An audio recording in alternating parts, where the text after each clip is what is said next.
Hello, this is Paul Hoyt, and welcome to today's Office Hours presentation. Our Office Hours presentations is a relaxed, informal mentoring program that I do every Monday at noon Pacific time. This recording is going to be available online for a few days, and then all the recordings will be archived in our members area. The reason I do this is because I know that being a successful small business owner can be a great experience, but I also know that it's really tough. And very, very few people get the training and the mentoring that they need in order to avoid obstacles and challenges and problems that come up as a small business owner. And I really want you to get to know me because you'll know that I care, and I really want you to succeed, and I can support you in your business goals, whatever they may be. Our agenda is usually the same. We're going to have an in-depth discussion of a business success principle. I'm going to offer some closing remarks with special offers and an invitation for next week's session. Then we're going to have open questions and answers. And I think today's presentation will be 30 or 35 minutes, so we got plenty of time. As I go through the presentation today, please take note of your questions and enter them into the question box, which is available in the control panel, or you can do it during the presentation or at the end of the presentation. But before we get started, really want to extend an invitation for you to join our Brilliant Business Facebook group. I want to build an online community where we can support each other. And if you have attended or listened to 4 or more of these Office Hours presentations, I want to speak with you personally about what we're doing. So please give me a call at 415-997-8001 or go to schedulepaul.com and pick a time that works for you. And by the way, any of you can go to schedulepaul.com anytime that you want and pick a time for a 15-minute check-in call or longer. If you have a longer subject, I'm happy to have those conversations with you. Today's presentation is on the book, Nail It, Then Scale It, by Paul Ahlstrom and Nathan Furr, PhD. As usual, I try to relate the subject matter of the call to one of the key performance areas. I speak mostly about business as being a collection of talents and a collection of skill sets and activities across many different areas of business. And I defined these 7 key performance areas when I wrote my first book, The Foundation Factor, in 2004. So this one's squarely in the area of leadership. It's about creating your business model. It's about creating your strategy for starting and growing your business, especially if you have an innovative or creative concept at all.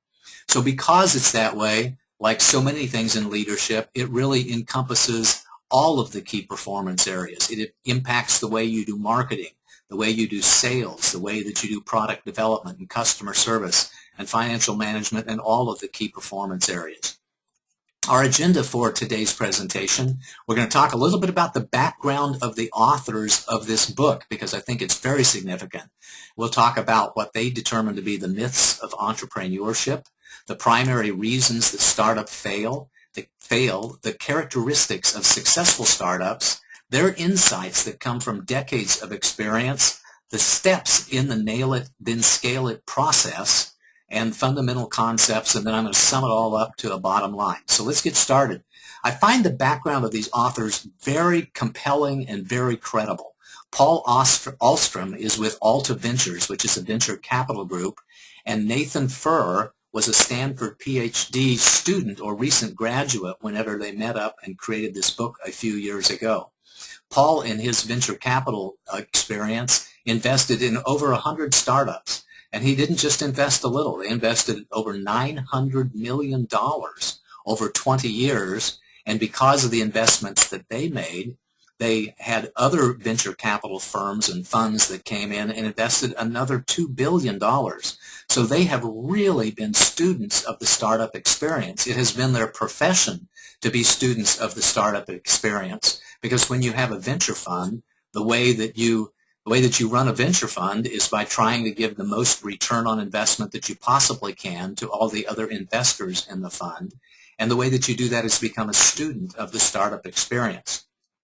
And by the way, their wisdom that they have in their book is consistent across the wisdom that I've seen from other professional investors too.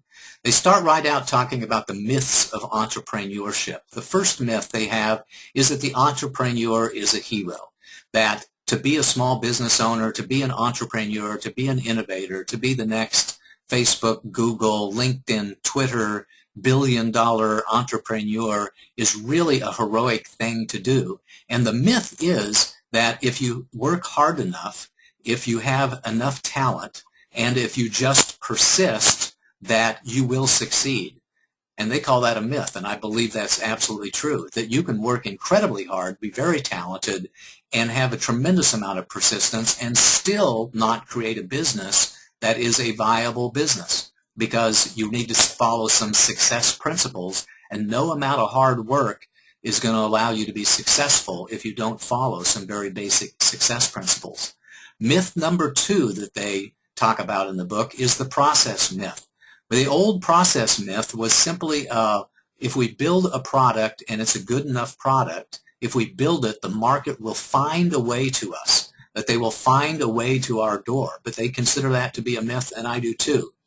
Because the old way of doing it, raise some money, build a product, and find a way to sell it, just doesn't work very well. As I talk about in my Beyond Business Survival training program, I think that companies that do this have about a 1 or a 2% chance of success. And if you follow the nail it and scale it methodology, and its brother or sister out there, the lean startup methodology, you can really raise your probability of success. The third myth that they dispel in this book is the money myth, and that is that if you have enough money, that you are destined to be successful. They don't find it that way at all. In fact, they find exactly the opposite, that having too much money can contribute to your demise because you make a lot of very bad decisions about how to spend that money in the early days of your company, and they turn out to bite you later on, and pretty soon you will run out of money if you have a poor business model or if the market really doesn't want your product. So working hard and having a lot of talent, building a product in hopes that you'll be able to find a market for that, and having a lot of money will not guarantee your success. In their considerable experience, that's a myth. They consider the primary reasons for failure to be poor prioritization, which means getting the cart before the horse and not having a good sequence strategy to growing your business, and having no customer interaction. In other words, building your products and services in a vacuum without talking to the people you believe your customers to be. And because you don't have any customer interaction, you've got no business model validation. You're not trying it in the open market. You're trying to launch something that has not been proven. And here's a really nice one: hiring people before finding customers. Anytime that you see that out of balance, I've got 10 people working on my staff and only 2 customers, that's a huge problem. At any one point in time, you should have 5 or 10 or 100 times as many customers as you do people. You really need to hold off on hiring people until you find people who will buy your product and find people who will be your customers. And in general, all of that is premature scaling, because we tried to build an overhead, or we mistakenly built a big overhead and hired a bunch of people and maybe had offices and all kinds of other expenses before we validated our business model, before we found out who our customers really were, before we proved to ourselves that the marketplace was going to want our products and services. And one of the reasons they say is a primary reason for failure is called the waterfall development model, which works well with incremental growth, which means in a company structure, and it works well with things like bridges and airports and buildings, but it doesn't work with innovation very well at all. So this is an example of the waterfall methodology, which comes from one of my very first books called The Art and Science of Project Management, Practical Project Management, that I wrote in the early mid-90s or so. And this diagram comes from that book because in the early days of creating information systems, this is what we did. We had a definition and planning stage, then we moved into requirements and analysis, then we designed our products, then we constructed our products, then we implemented our products, and then they went into maintenance mode. We used a waterfall approach where one step led to the other and you never went back up the waterfall.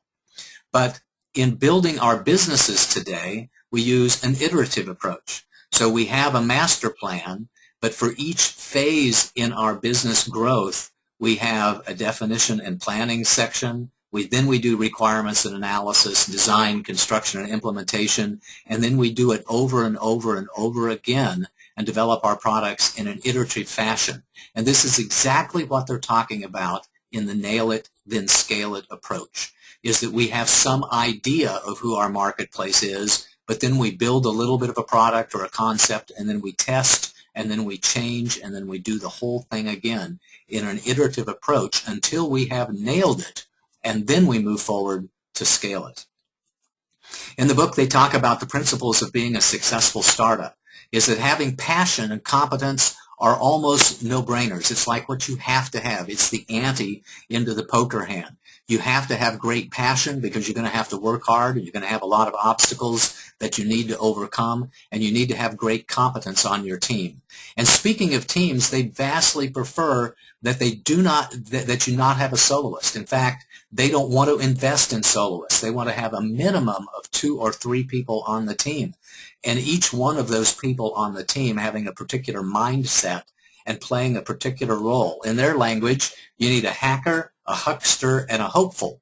And that translated into my language, that means you need an engineer, a salesperson, and a visionary. And I think you need other mindsets as well, but they consider this to be the absolute minimum for people on your team. And it's very rare that you would find any one person who has all 3 of these skill sets and all 3 of these mindsets. In fact, that's why I think being a solopreneur is far more difficult than running a business with 3 or 5 or 10 people in it. That's right.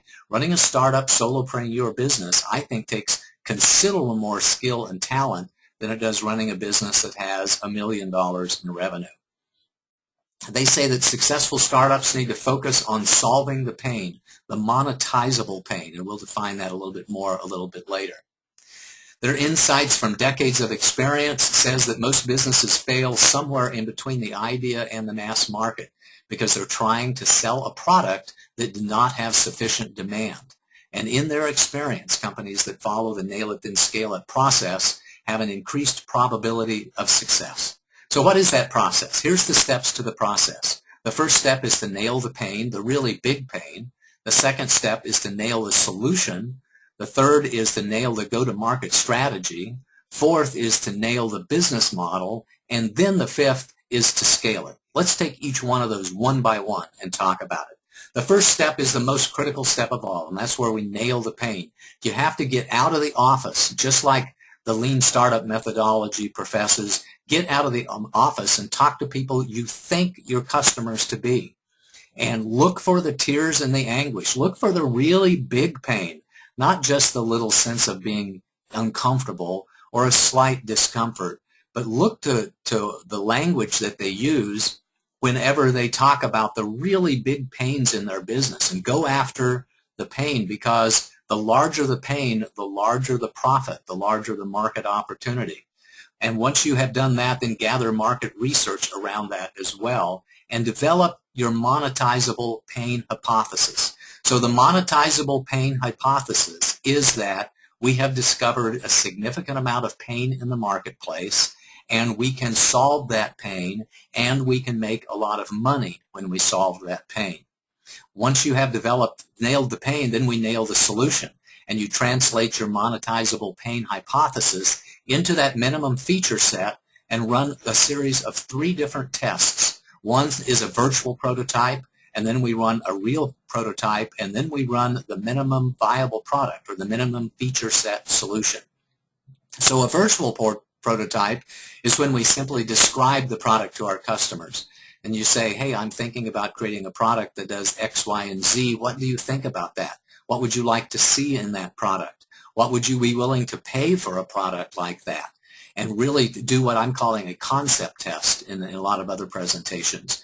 And they're calling it a virtual prototype. Then after that, you create a real prototype of that product, maybe a mock-up or your initial instance, not quite the minimum viable product, but something that's somewhat short of that, called a real prototype. And again, in an iterative approach, you go back to your marketplace and say, was this what you were looking for? In fact, that's the critical question at all 3 of these. Is this what you were looking for? If the answer is yes, then you can proceed. If the answer is yes, but, then you can make adjustments to your product plan. because you really need to listen to your marketplace. So you listen to your marketplace whenever you're nailing the pain, and you listen to your marketplace whenever you're nailing the solution, and you listen time and time again in an iterative approach. And while you are doing that, you nail the go-to-market strategy. At the same time that you are nailing the solution, you study the market dynamics and the key players in the market. You understand the customer buying process, how they find out about new products, what channels of distribution are available to them, who is already selling to your customer, and how they are selling to your customer. And in their language, sell from the very start. And this is a kind of an innovative thing for me personally, and I think for probably a lot of you listening too. Selling from the very start. That means at the very beginning of the process, because if they're not willing to pay, you probably aren't relieving enough pain. Let me say that again. If your customers are not willing to pay for your solution, even the initial solution, then you're probably not relieving enough pain, because a starving man will pay $10 for a lousy cheeseburger because they're starving. A really, really thirsty person will pay $5 or $10 for a bottle of water. So when you nail the pain, then you can sell the product from the very beginning, even if it's a very simple product that just has a very simple solution. Once you have nailed the go-to-market strategy and nailed the solution, then it's time to nail the business model. You want to revisit all of your numbers on all of the assumptions you have, because your original business model where you said, I think that I can build it for $5 and sell it for $10 was guesswork anyway.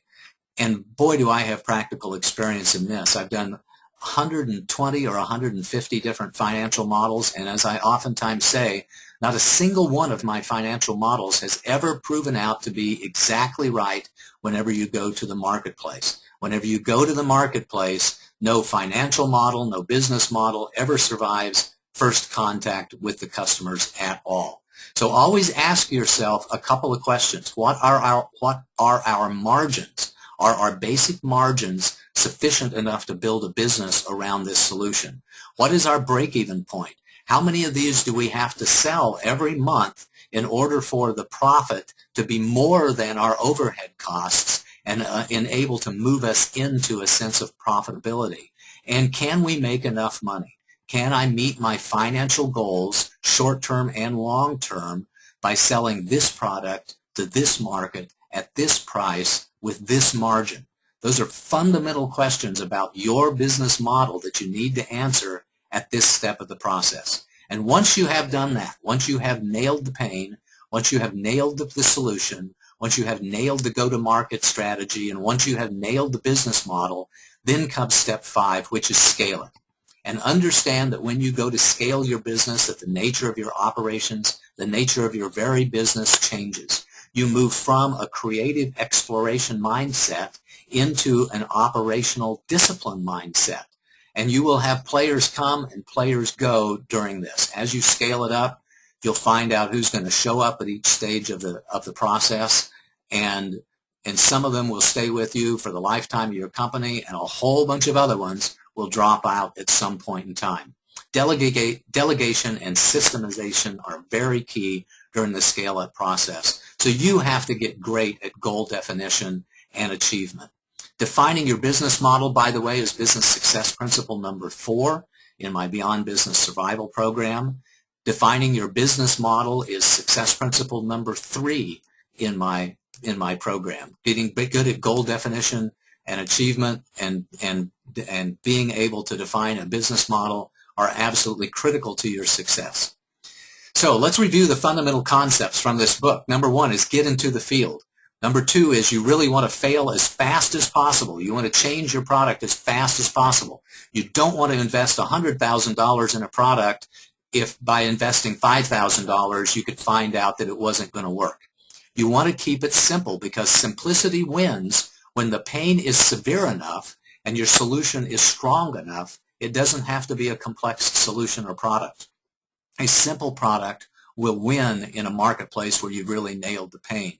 And stay small and stay lean throughout the process of defining your business, of proving your product, and of beginning to the scale-it process. Your job is not to be right about your ideas. Your job is to discover the truth. That's a fundamental concept of the nail it then scale it process. It's a fundamental concept of the lean startup methodology.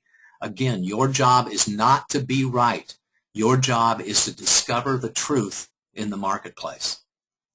Other fundamental concepts include, as soon as you start selling your product, you are dead, as they say, because you go into protection mode. You're trying to protect the product that you're bringing to market instead of really listening to the customer. You're wanting to go into salesman mode, which is to buy our current product or service, as opposed to listening to the customer about what you really need.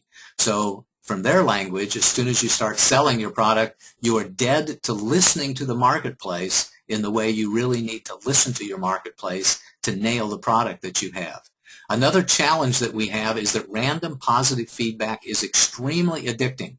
In next week's office hours, we're going to talk about a book that's around the principles of gamification, and that's one of the fundamental principles of gamification, or of hooking your audience, is that random positive feedback can be very addicting.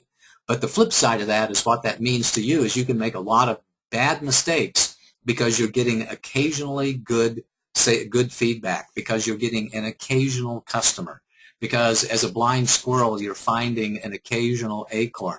That doesn't mean it's a viable business model, and it doesn't mean that it's scalable. It may mean that you can survive with it, but it may not be viable and it may not be scalable if you're just getting random positive feedback.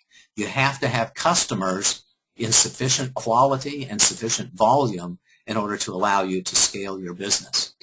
They always encourage people to be disruptive and look for a 10x advantage. Most investors want that.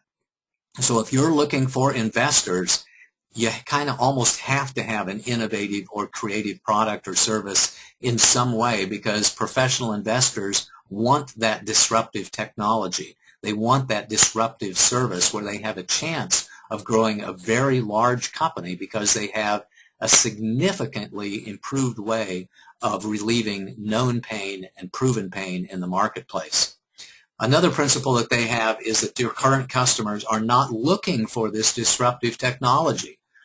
So if you are innovating, if you are creating, almost by definition, you have to find a new customer base. Your existing customers are looking for incremental improvements. They're happy with the solutions they've got. They love for you to deliver a little better product at a little better price, but they're not looking for disruptive technology. So if you're in an entrepreneurial organization, which means a division of an existing corporation, or you have an existing company and you're thinking about bringing a new product, an innovative product to the marketplace, be aware that your current customers may not want it. You may need to go out and find new customers by using the whole nail it or scale it, nail it then scale it, 5-step process from the very beginning. In my language, and translating their book into my language that you're going to hear me say a lot, is that I want you to engage with the marketplace as quickly as possible so that you can learn the lessons that only the marketplace can teach you, and then have a relentless pursuit of financial stability. If you've listened to my Beyond Business Survival program, if you've listened to many of these office hours presentations, if you've listened to my Business Survival Bootcamp product, you'll know that that's one of my fundamental principles when it comes to starting and growing your business. Engage with the marketplace so you can learn only the lessons that the marketplace can teach you, and then have a relentless pursuit of financial stability, because by definition, you do not have a successful business until you have a financially stable business. Here's the bottom line of all of this. The bottom line is we want you to dream big. We want you to start small, we want you to stay flexible, and we want you to be humble and be smart in the way that you're bringing your innovative product or service to the marketplace. Our agenda for today was to talk about the background and experience of the authors, to talk about the myths of entrepreneurship, the primary reasons that startups fail, the characteristics of successful startups, insights that they're bringing in their book through decades of experience, to talk about the steps in the nail it then scale it process, some of the fundamental concepts that they have throughout the book, and to sum that all up in the bottom line. If this was of interest to you, I also encourage you to go into the library and listen to Office Hours number 17, which was on the Lean Startup methodology, which is essentially saying the same thing, that Nail It, Then Scale It says. Did a little bit different language, a little bit different steps in the process, but essentially the same thing. In the Lean Startup methodology, it's about the science of entrepreneurship, about this customer discovery and validation, designing and testing a minimum viable product, having actionable metrics around your process, pivoting, which is being flexible and listening to your customers and adjusting your business model and adjusting your product design based upon what your customers say, having a spirit of continuous deployment, which is another way of saying an iterative approach or a cyclic approach to designing and bringing your products to market, knowing what your total addressable market is, your service addressable market is, and filling out a business model canvas. When you're a member of our library, you can go into Office Hours 17 and listen to this presentation and also get a template on the business model canvas that you can use for your business. So here's your homework and your exercises. Focus on using the Nail It, Then Scale It process if it's appropriate for your business. If you're bringing a new business to market that's innovative and creative in any way, especially if you're raising capital, or if you have an existing business and you're bringing a new product or service to market, focus on the principles of the Nail It, Then Scale It process. If you found this information valuable, I encourage you to go and buy the book and study the book, because I've just given you a real quick 25-minute overview to the principles in the book. You're going to have a lot more value if you buy the book.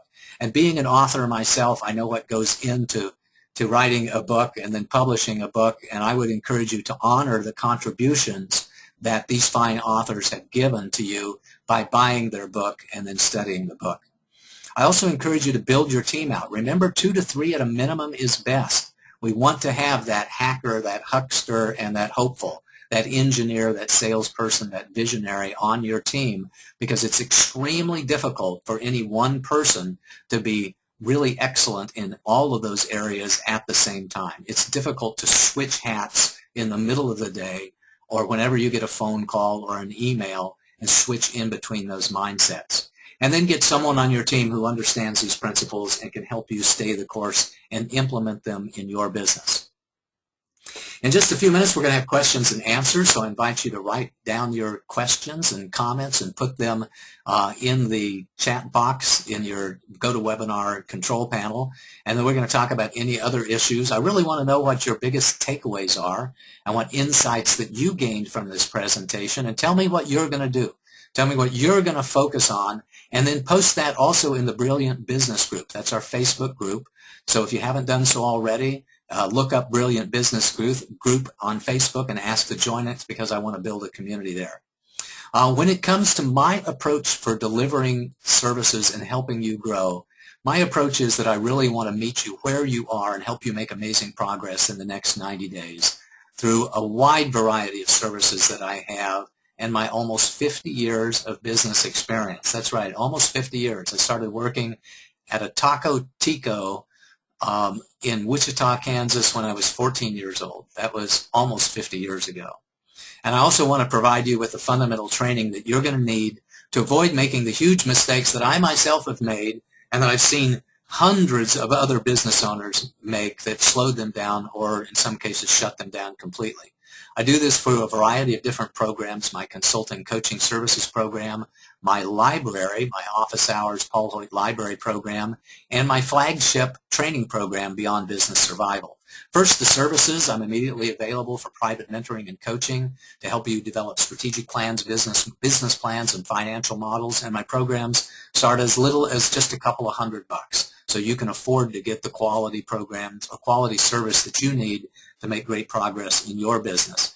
My Paul Hoyt Library membership program has all of our Office Hours programming, recordings rather, and dozens of business documents and templates and spreadsheets and processes and agreements that I've acquired over my 13 years of being a small business consultant, and some bonus inspirational messages as well. We're adding to this every week. The Paul Hoyt Library has 3 different pricing options. The $279 one-time payment gives you a lifetime membership in the program. You can also sign up for $79 a year or $9.38 a month. And as my marketing team and I were discussing this morning, if you can't afford the $9.38 a month, then something's wrong. You're spending your money somewhere in some other way and the value of this quality education and the opportunity to discuss and mentor and be a part of this community, just isn't right for you. And I understand that if it's not right for you. But if it is right for you, I think $9 a month is not very much at all to pay for what I think is considerably valuable experience and mentorship and training that you're getting. And speaking of that, my Beyond Business Survival Training Program is that critical small business owner training that you need. It's what you need to know when you're the CEO. Because I know that if you don't get the training that you really need in business to start, you're going to make a lot of critical mistakes that will slow you down and shut you down. I think that this training is worth $10,000, $20,000, $50,000 or more. And I've seen these business success principles save people hundreds of thousands of dollars, or to be learned at the extreme pain and expense of hundreds of thousands of dollars. Beyond Business Survival is a do-it-yourself business growth program, a multi-step program where you download the workbook and the transcripts. You go through the program to discover ways that you can significantly grow your revenues, increase profits, and reduce your risk. And then we prioritize your insights and take action based upon what you learned about your business. It's really a do-it-yourself strategic plan, a do-it-yourself business growth plan for not very much money at all. And speaking of not much money, this is the last week we're offering a program at $497. And as a bonus, it includes a lifetime membership in the Paul Hoyt Library, which is a $279 value. And so for a limited time, you can, and right now for a limited time, you can get the introduction and the module on leadership for free. If you'll just send me an email that says, Paul, I want to take you up on your offer. I want to go through the introduction and the first module on leadership before I buy the program, then by all means send me an email, give me a call, and we'll give you access to the first 2 modules for free, because I know that when you go through this, you realize that there's incredible value in the other 7 modules as well. I want you to join me. Join me on Facebook, become a personal friend. I only have like 1,800 or so I can have another 3,200 personal friends on Facebook. Like my Paul Hoyt business page and join the Brilliant Business Group on Facebook and get your energy of the day. Speaking of which, today I'm celebrating 150 consecutive days of putting out the energy of the day message. So when you're my friend on Facebook or when you like the Paul Hoyt business page, you can get your energy of the day, and pretty soon we're going to open that up and have it available on an email subscription basis as well, and make it a daily blog post as well, so you can get it through a lot of different mechanisms. So I'm going to pat myself on the back and celebrate 150 consecutive messages today, and I think I've got about 5 years of material left. So you can sign up to get your energy of the day, and rest assured that you're going to get one every day, an inspirational message, a little thoughtful message every day for the next 5 years or so. I want you to join me again next week on April the 28th, when our topic will be Hooked, the Science of Building Loyalty. This is another book report like the one I did today on the book Hooked. Next week we'll be talking about gamification, and in particular the book called Hooked. Let me know what topics that you would like for me to address at paulsurvey.com. And if you've read any great books lately, let me know about them, because I'm just likely to read the darn book and give a presentation on it. Do your homework that we talked about earlier. And now we're getting close to comments and questions on the topic of the day and any other issues that you might have. Be sure to tell me what your takeaways and insights are. Tell me what you're going to do by posting in the Brilliant Business Book on Facebook. And you can go to paulsurvey.com and let me know what topics that you would like to see for me to address on future office hours presentations. And here's my contact information as well. You're welcome to send me an email, give me a call, or go to schedulepaul.com and set a time for a 15 or a 30-minute one-on-one private meeting. Wow, that was fun. Audra, I'm going to open it up to questions on the topic of the day, and then we're going to follow up with questions on any other business topic that you'd like to address. So, with that, do we have any questions? Oh, we do, and they seem to be following a particular path, so I think there's a little sore spot out there for people. How can I, a solopreneur, apply the must have 3 people on my team rule? What, do I get mentors? Is there some place called Rent a Visionary? I mean, what do you suggest? That's an excellent, excellent question. So there are a lot of different strategies for getting the appropriate people on your team. Certainly one of the ways to do it is to hire them, to have a sales professional on your team or a sales coach on your team that can help you, with the sales mindset. One of my favorite folks is Eric Lofholm with his protege training program, which is very inexpensive. Can help you get that sales mindset, and he also has sales coaches available. So if you find that you don't have a sales mindset, you don't have very much sales experience, which, by the way, about 90% of new entrepreneurs are lacking in the area of salesmanship. They simply go into business because they want to do what they love to do, not realizing that that's only 30 or 40% of the job, and that a significant part of the job is in sales. So if you find yourself lacking a sales mindset, you can hire professionals to help you develop that sales mindset and that sales acumen for your own. And again, right now, my very favorite is Eric Lofholm with his program. You can also get partners. The other way to do that is to get partners, is to not think about being a soloist in business, but rather to think about having a partnership in business and recognizing that you need at least those three different mindsets: the engineer, the salesperson, and the visionary. I would also add to that, by the way, a financial professional. You need somebody that's going to help you keep the books correctly and keep you out of trouble with the right business licenses and the right insurance. You need somebody that's got an operational focus. So those, already we're talking about a fourth mindset and a fifth mindset on your team. And you only get those, through having partners a lot of times. So you can either have advisors and mentors that are either paid or free in some sort of a masterminding group. You can hire professionals to be on your team, especially in a part-time or a limited time basis, or you can form a partnership with other people and bring other founders into your business, people that that are just as passionate and competent as you are, but they're competent in different areas of the business. Bring on those partners is my favorite. I'm developing this theory, which I was really glad to see Paul and Nathan echo in their book here, that being the solo entrepreneur is not such a good idea at all. That far, far better to have a team of 2 or 3 or 4 people to start off with, to make sure that you've got the right mindsets and the right competence and the right skill sets on your team. Next question, Audra.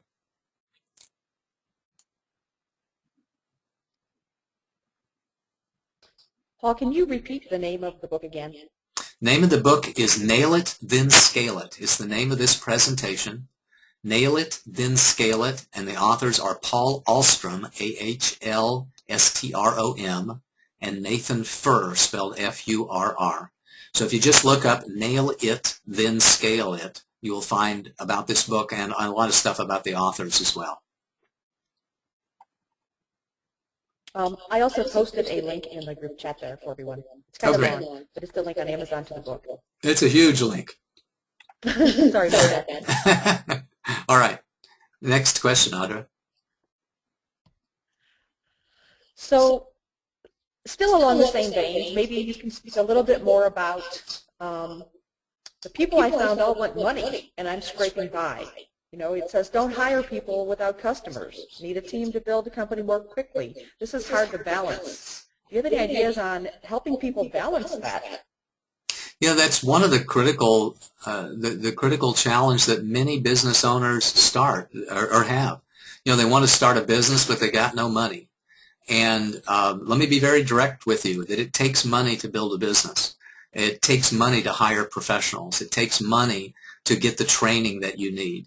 It takes money to take care of your own personal financial needs while you grow the business. I did an office hours presentation on this, and I can't remember what the number was. It was like early in the process, so it was like number 3 or 4 or 5, called What to Do When You Have No Money. So, for $9.38 a month, you can have access to the library, and you can go back and listen to all the ideas that I had during that presentation, which was a very lively presentation, because unfortunately a lot of people want to start a business and they don't get the fundamental memo that it takes money to grow money. It takes money to build money. It takes money to make money. So it takes money. Some people will say you got to have 2 years worth of your own personal financial needs taken care of before you even start your business, which for some people can be hundreds of thousands of dollars, and for other people it may only be, you know, $60,000 or $80,000. You have to save that money up in order to have enough money to be able to invest in the education that you need, in the team that you need, and the product development resources that you need in order to start a business. So that's the true cold reality of that. It takes money to make money, and if you don't have that money, you either got to beg it, borrow it, or you got to go back to work for somebody else. You know, and I don't consider it, by the way, to be dishonorable to work for somebody at all. You know, to go work for somebody else and learn how to manage your budget so that you can save your money, so that you have the money that's necessary to start and grow a business. So office hours number 3, 4, or 5, whatever that was, for $9 or so, you can go back and listen to a very long and impassioned presentation about what to do when you have no money. Next subject, Audra. Next question. So this is sort of a comment question, and perhaps the stubborn entrepreneurs of us feel this way. You know, I have this burning passion to create this one product, and I really still believe, in spite of hearing everything, if I build it, they will come. What sort of advice do you have for me? Well, first of all, I'd like to empathize with you and say, me too. Me too. I'm a creative guy too, and most entrepreneurs are creative people. You know, they have this passion. They want to bring a product or service to the market. And these inventors, these authors, these musicians, these artists, you know, these creative people have this burning passion within them to tell the truth in the way that they see it, to build the product of their dreams that they've got in their garage. So my hat is off to you. You're my brother. You're my sister. I'm there as well. But if you don't follow the steps in the process of nail it, then scale it, if you don't follow the steps in the lean startup methodology process, then it becomes a hobby instead of a business. And it's okay to have a hobby. It's okay to publish that book. It's okay to sing that song and create your CD. It's okay to build that widget in your garage and sell a few of them because it satisfies your creative needs. I understand that, like I say, in my heart, because I'm a creative person and I have done that personally many times. I'm doing that right now with a brand new product that I've got around called the Universal Laws of Creation. So where my Beyond Business Survival program is my 50 years of business wisdom summed up into a product, I also have another product called the Universal Laws of Creation, which is my 62 years of life wisdom summed up into a product. But I recognize that I created these because I just want to share with the world. I want other people to understand what they are. And now it's time to monetize that and find a way to sell it. So as we said during the body of the presentation, 2 or 3 or 4% of the time that you come up with a product and then find a good way to take it to the marketplace, you'll be able to make a business out of that product. But if you really want to make a business instead of satisfy your creative itch, then listen to the process and the principles and the steps in the nail it and scale it process, in the lean startup methodology of process, and realize that your job is to relieve a pain in the marketplace. The first step in your job is to find the pain, the tears, the anguish, the passion. Find that pain and then come up with a solution and try to satisfy your creative urges and scratch that creative itch by building a product that you know that your marketplace is going to want, and then validate it in an iterative form over and over again so that you can not only have the thrill of being creative, you can have the thrill of making money while you're doing it. So that's my answer to that. Next question, Audra. So we're still getting back to the I need those 3 people on my team. That seems to be a real anger spot with people. I don't get a chance, and I'm reading the question here. I don't really get a chance to get out and network. I'm busy running my business. Can you help me find those people that I need on my team? Absolutely. And thank you for asking that question again. Because when I do presentations on strategic planning, I oftentimes say that the most important question in business, the most important question in business, is who can I get on my team to help me form a great team? Who can I get on my team to help me form a great team? Who will help me understand what my competencies are and what my skill sets and mindsets and weaknesses and strengths are, so that we can build out that team that's necessary to help me make incredible progress in the next 90 to 180 days. And that's a role that I oftentimes play for my clients, is to help them understand where they are in terms of their business and their skill set and their mindset, and who they need to get on their team so that we can add those people to their team.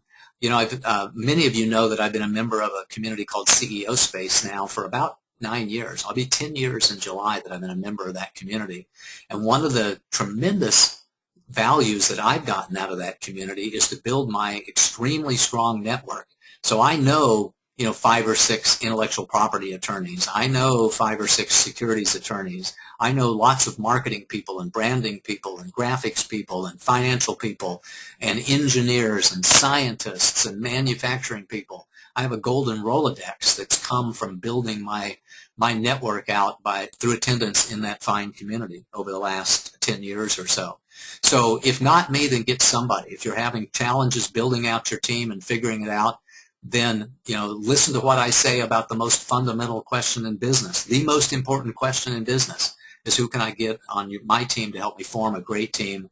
And it's been my privilege and honor to be that person for hundreds of business owners, and I can do that for you too. Next question, Andra. So this is more of a comment.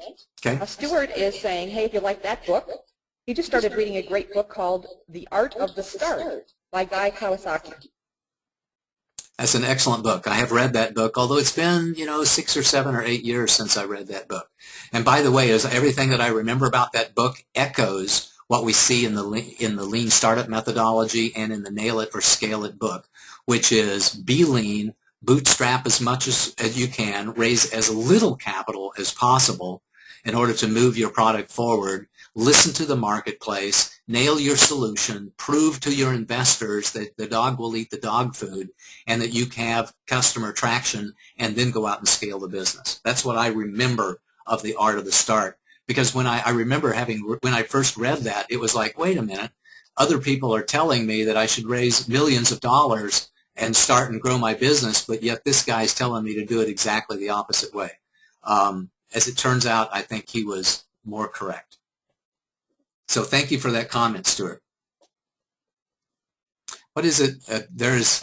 Who says that there's no more powerful force in the universe than a good idea whose time has come? I don't know who said that, but we're seeing that idea, this start small, listen to your marketplace, find the pain, create the solution, prove your concept or principle, build a viable business model, then scale it, as being kind of the wisdom of our culture, wisdom of our society. And we're getting it from investors everywhere, those people who really understand what it takes to start and grow a business. So I'm listening to it, I'm sharing it, I'm using it when I coach my clients, and I encourage you to do the same. Thanks, Audra. Next question now.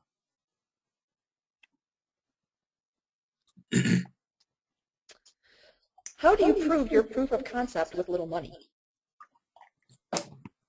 Well, the cheapest thing to do is what I call a concept test.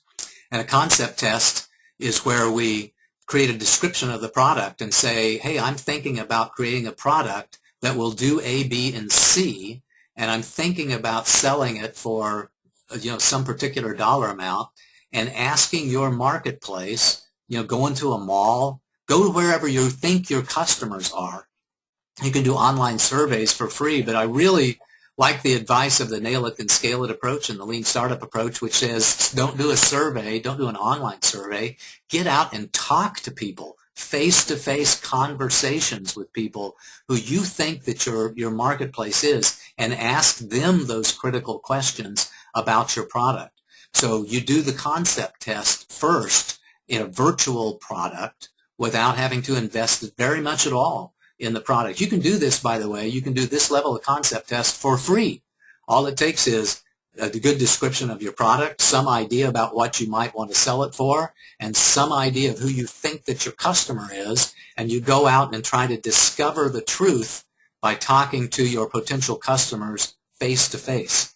And that's free. You can't get cheaper than free. All it takes you is a little bit of time to do it and the courage to get the heck out of the office and get the heck off the couch and go out and have those conversations with the people you think are might be your customers.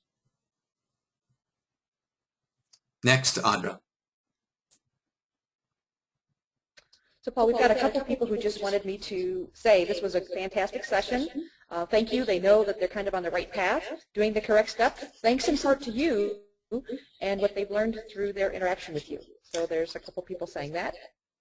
Thank you very much. And I would encourage you to take that the next step. It would mean a lot to me if you would join the Brilliant Business Group and make a little, just do some sort of acknowledgement to help me grow my business because of the value that I'm bringing. I think that's a fair exchange of value. If I provide this stuff to you and it's really valuable to you, to acknowledge that in some way. Just in the same way, I think that it's important for you, if you find this nail it and scale it approach to be appropriate, go buy the book. It's only $20 or so on Amazon. I think I bought the Kindle version for like $9. So go buy the book. Honor the author, honor the person who brought you value through reciprocating in some way, either the kind testimonial or by purchasing their products. So thank you very much. Also, we have people asking where they can get the recording, when it will be available, and for how long will it be available? This is, we made the announcement last week, and I didn't make it very good this week or at all, but Office Hours is going to be a paid program starting next week. The good news is that we're not going to bill you a credit card for 30 days, so you get 30 days free.